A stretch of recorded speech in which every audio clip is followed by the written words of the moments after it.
Halo sahabat-sahabatku, semangat luar biasa dimanapun berada. Salam sejahtera untuk kita semua dimanapun berada. Harapan tetap sehat selalu, semangat selalu, dan tidak kekurangan suatu apapun.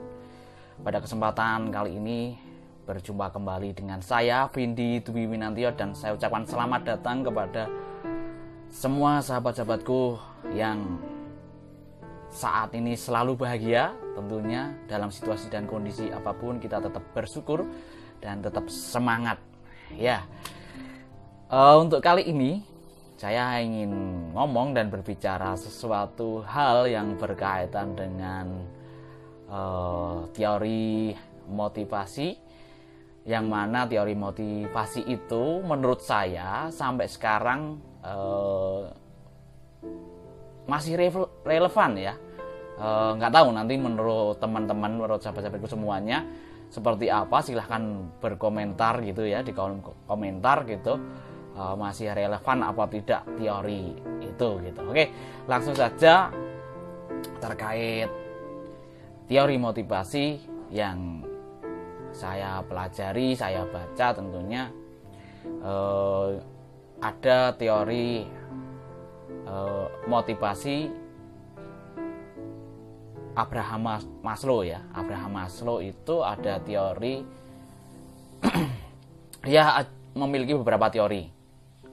Di antaranya yang saya ingin sampaikan dan saya bicarakan saat ini adalah teori kebutuhan aktualisasi diri. Nah, ketika berbicara mengenai aktualisasi diri itu, sebelum mencapai situ tentunya ada tahapan-tahapan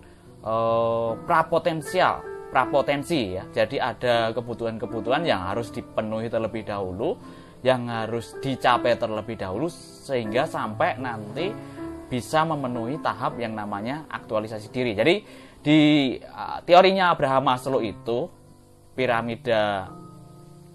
teori piramida kebutuhan manusia itu ada beberapa tingkatan. Yang tertinggi di sana adalah aktualisasi diri.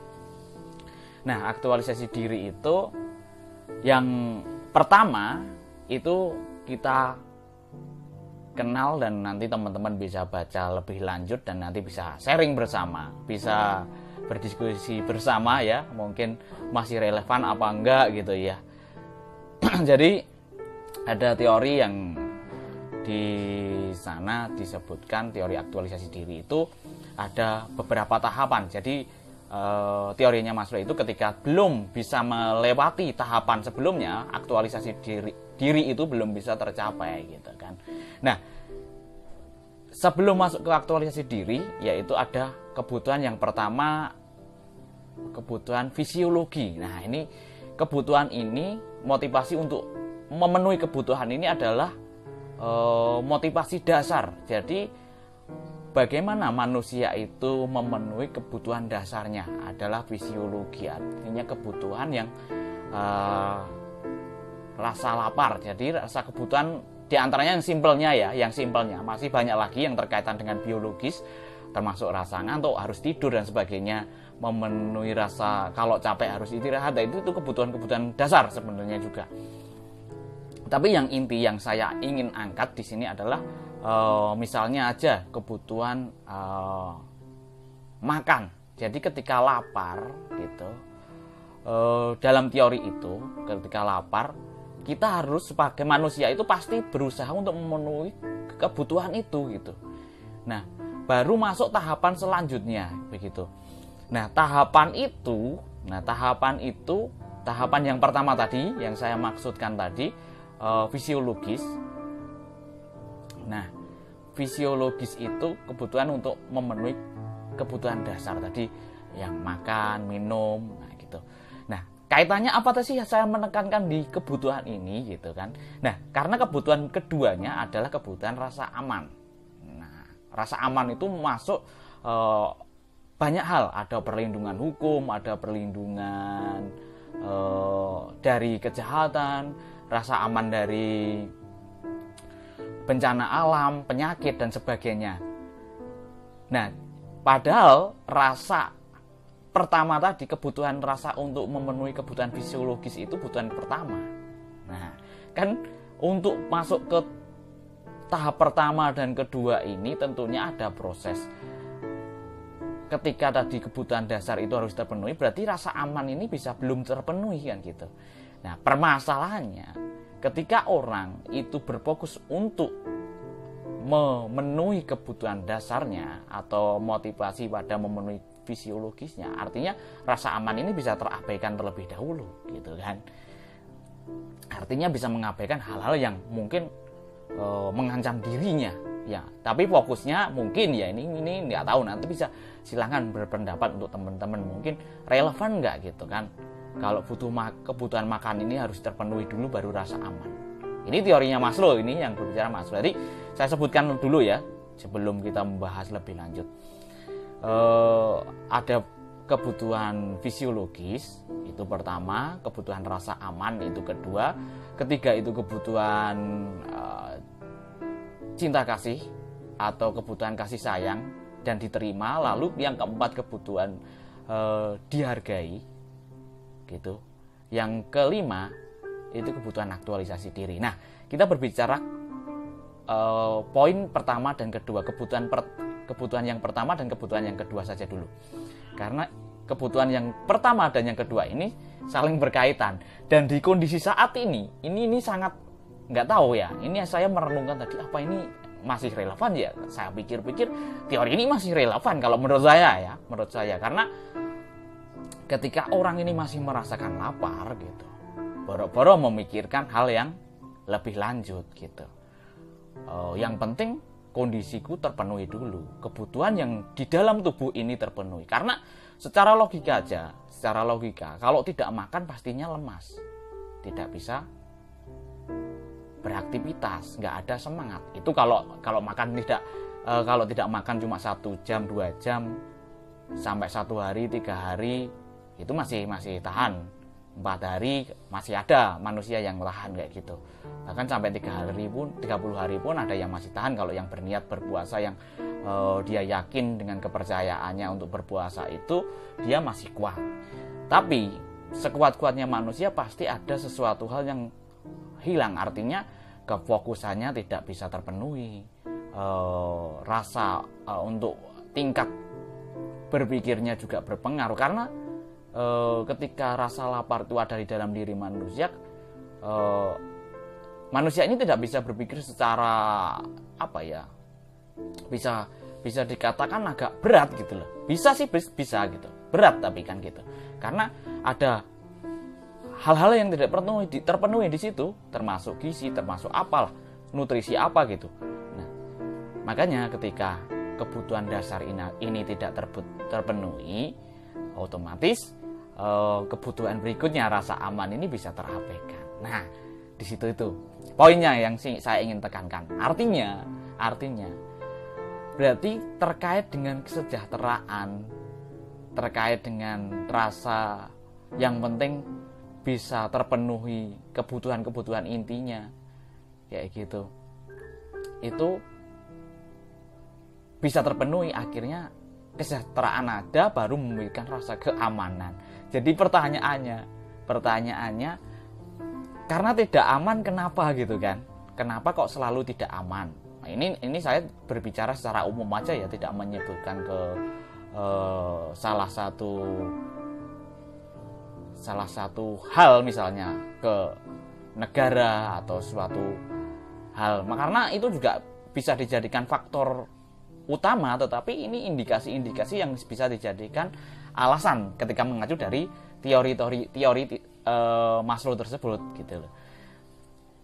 Karena kenapa kok tidak merasa aman dan tidak ada rasa aman dan tidak aman, selalu ada apa permasalahan di sekitar gitu kan. Nah, salah satunya mungkin ini mungkin berpikir dan berpendapat aja. Silahkan nanti yang berkomentar, silahkan berkomentar. Yang nggak setuju, silahkan nggak setuju. Bebas. Nah, kita berpendapat asal berdasarkan teori gitu. Saya mengacu dari teori itu.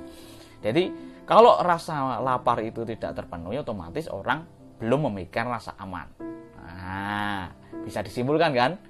Rasa aman seperti apa? Misalnya mengacu dari rasa penyakit. Dia mau dibilangi ada penyakit dan sebagainya. Nah, ini mengacu dari teori ya. Ini entah masuk tafsiran dari teori itu yang saya sampaikan tadi, saya pahami seperti itu, atau nggak tahu nanti pendapatnya teman-teman seperti apa, pendapat sahabatku semuanya seperti apa. Misalnya orang ini lapar, hari ini harus memenuhi kebutuhannya, misalnya satu hari harus memenuhi kebutuhan untuk makan terhadap dirinya sendiri, terlebih-lebih dibebani oleh untuk anaknya, keluarganya, dan anaknya berapa gitu. Apakah bisa masuk ketika rasa aman itu ditanamkan gitu loh. Misalnya biar aman harus pakai masker. Nah, pakai masker bisa gitu kan. Jangan bekerja. Nah, ketika bilang jangan bekerja, harus di rumah saja. Harus di PPKM. Beberapa hari saya bahas juga. Harus menjalankan PPKM. Saya yakin ada orang yang bisa menjalankan, ada yang tidak. Karena apa? Yang tidak itu karena yang tidak bisa menjalankan karena apa? Karena masih memenuhi harus dan masih memenuhi kebutuhan dasarnya tadi. Kalau kebutuhan dasar ini terpenuhi, mungkin di rumah masih aman. Kebutuhan dasar secara fisiologis bukan makan saja loh, kan gitu. Kalau makan aja sudah saya kasih bantuan kan gitu. Ada sembako, beras dan sebagainya. Tapi kebutuhan fisiologis yang lain, nah banyak hal ketika kita bicara kebutuhan fisiologis. Jadi yang penting dikasih makan aja udah cukup, nggak bisa. Iya, yang makan. Kalau yang bayinya apa harus? Yang anak-anak kecil yang belum bisa makan, apa dikasih nasi kan gitu? Yang masih kecil kan tetap melalui minum susu dan sebagainya, itu perlu dipikirkan kan gitu. Saya menyoroti ini apa? Cuma mengorelasikan masih relevan apa tidak ya teori ini sebenarnya gitu. Coba nanti teman-teman sahabatku melihat itu gitu. Ketika berbicara fisiologis lalu rasa aman. Nah, rasa aman itu tadi kan mencukupi itu yang saya sebutkan tadi. Ada rasa aman dari penyakit, rasa aman dari ancaman, dari hukum, perlindungan hukum. Nah, motivasi itu susah untuk ditemukan dalam manusia ketika rasa atau keinginan, kebutuhan untuk dasar itu belum terpenuhi gitu loh.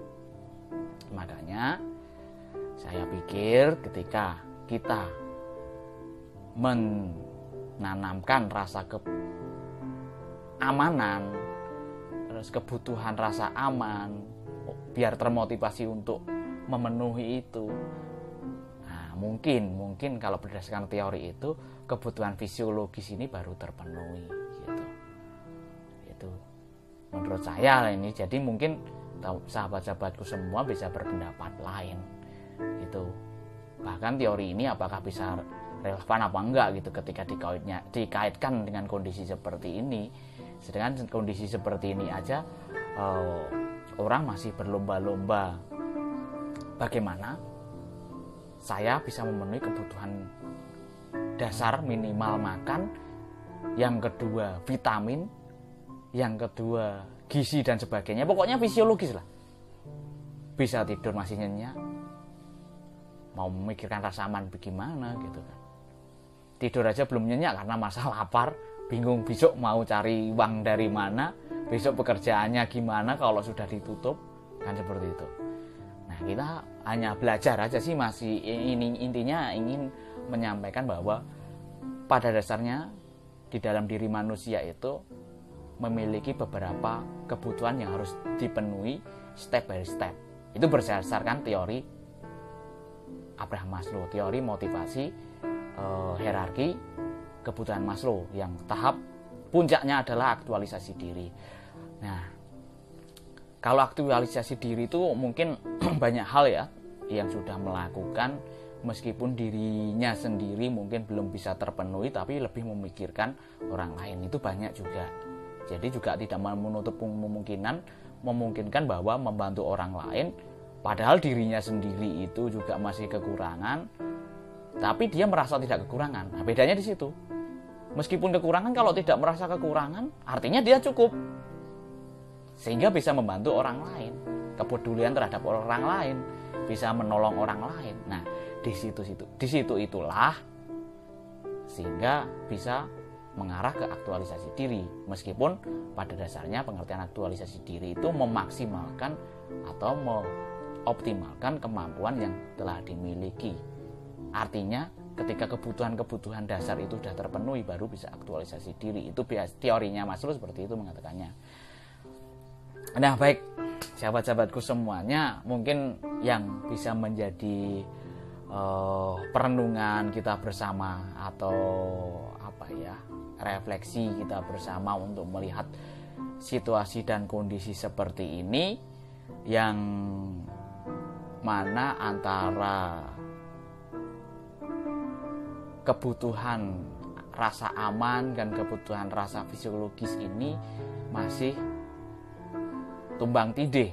Artinya saya mengatakan tumbang tindih karena apa?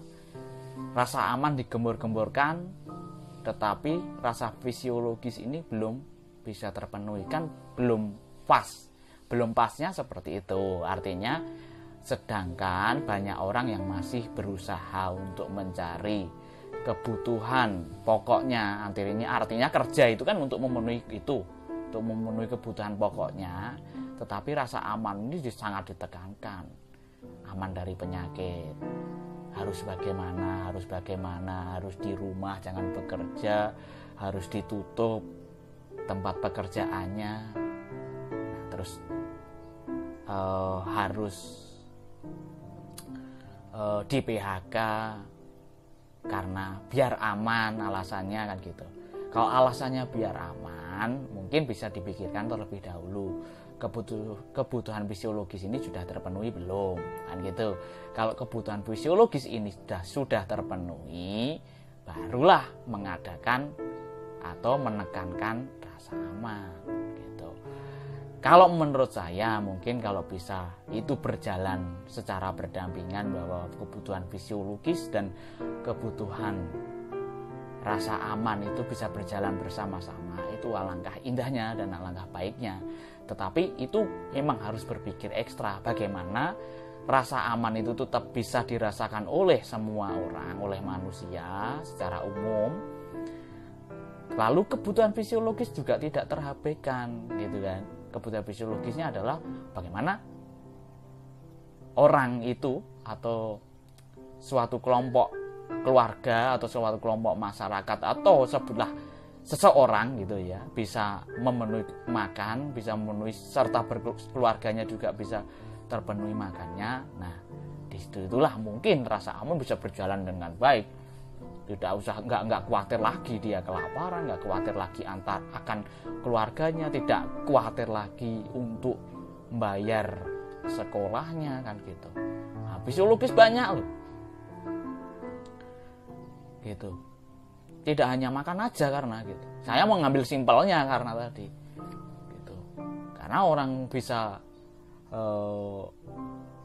melakukan aktivitas itu banyak hal, gitu kan. Yang menggerakkan kegiatan aktivitas itu banyak hal, diawali dari kebutuhan dasar itu aja udah mencakup semua. Bagaimana fisik ini bisa bergerak, gitu kan, harus membutuhkan kendaraan dan sebagainya. Ini tafsiran saya loh, sangat lebar kan gitu. Silakan teman-teman nanti kalau berpendapat, berkomentar mengenai teorinya Maslow, nggak masalah gitu kan.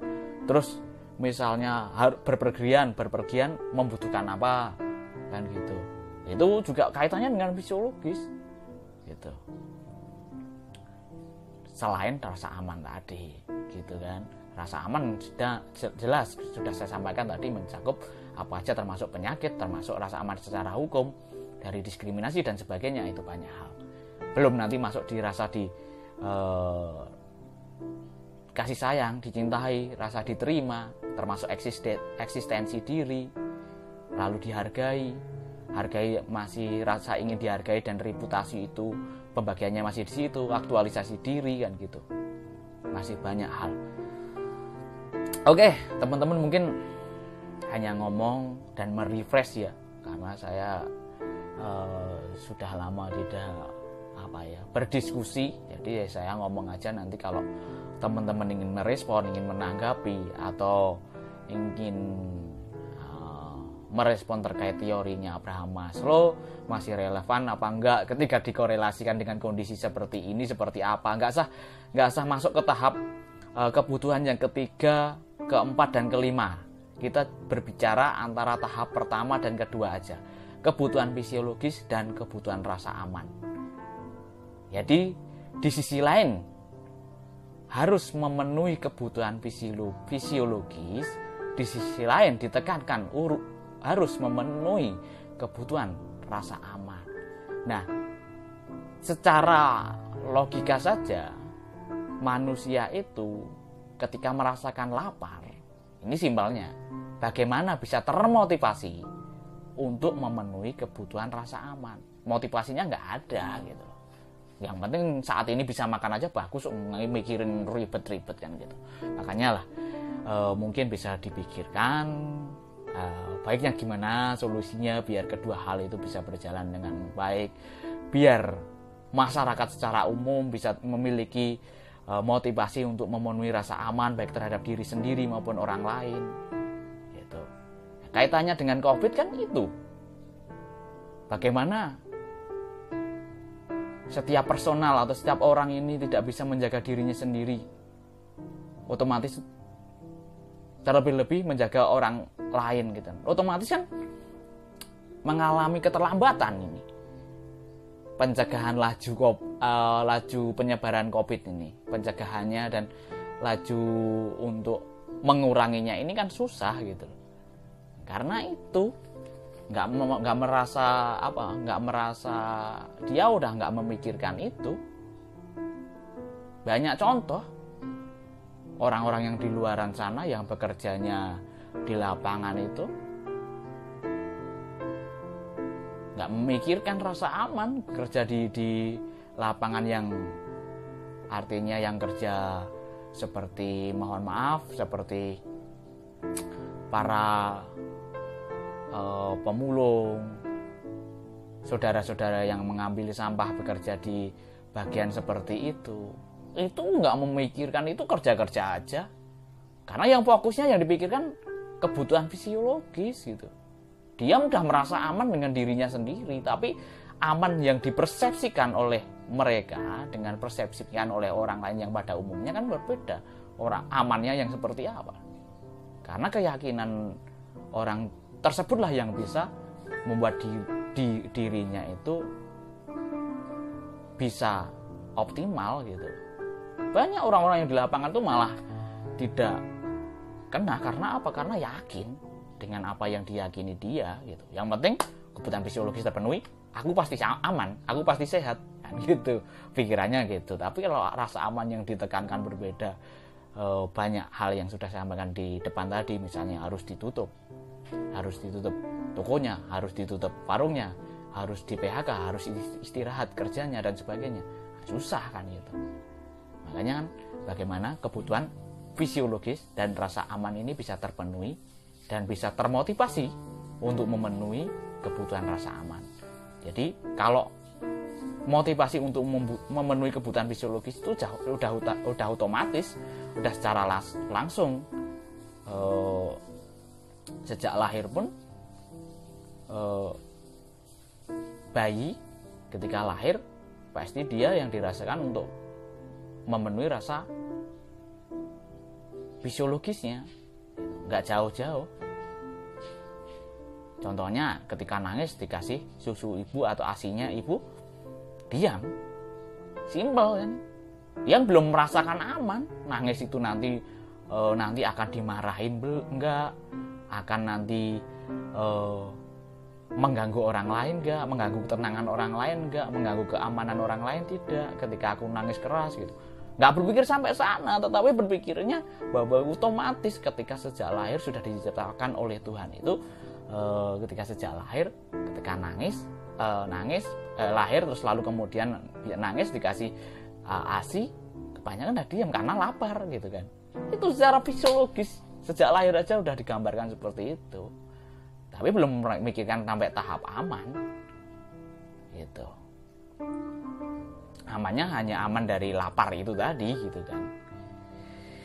Oke, sahabat-sahabatku semua luar biasa, itu hanya sekilas ngobrol santai saja, sharing, menuangkan apa yang ada di pikiran saya gitu. Silahkan kalau bermanfaat juga bisa didiskusikan, di-sharingkan ke orang yang lain.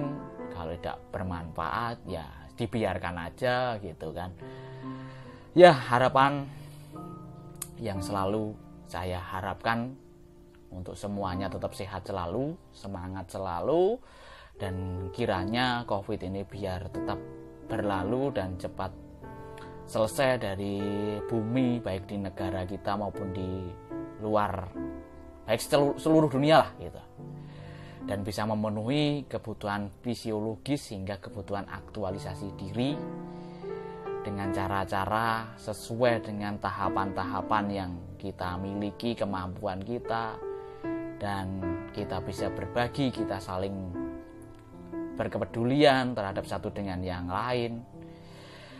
Mungkin itu yang dapat saya bagikan, sharekan terkait teori Abraham Maslow, teori motivasi, teori kebutuhan diri manusia.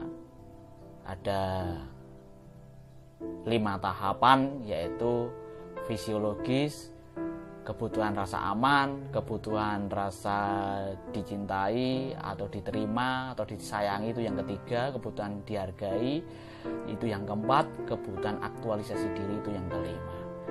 Nah, silahkan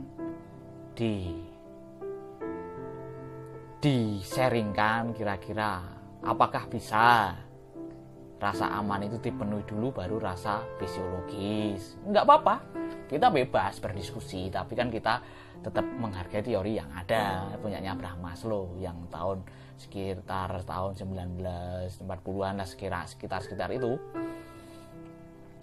Itu teori lama gitu. Tapi kalau saya tadi renung-renungkan kok masih ada kaitannya ya, kalau dikorelasikan nggak mungkin ya orang masih lapar sedangkan suruh tutup nggak berjualan, ya susah gitu.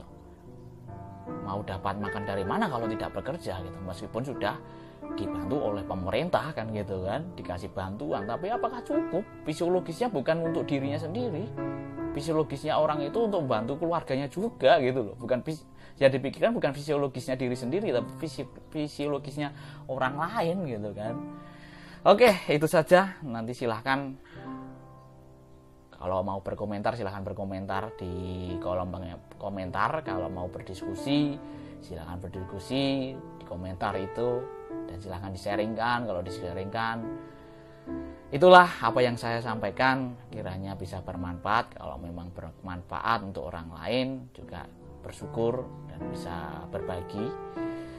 Yang penting tetap fokus, tetap jaga kesehatan, tetap semangat selalu, dan selalu optimis, dan tentunya tetap selalu bersyukur dalam situasi dan kondisi apapun. Dan saya Vindi Dwinantio, salam smart luar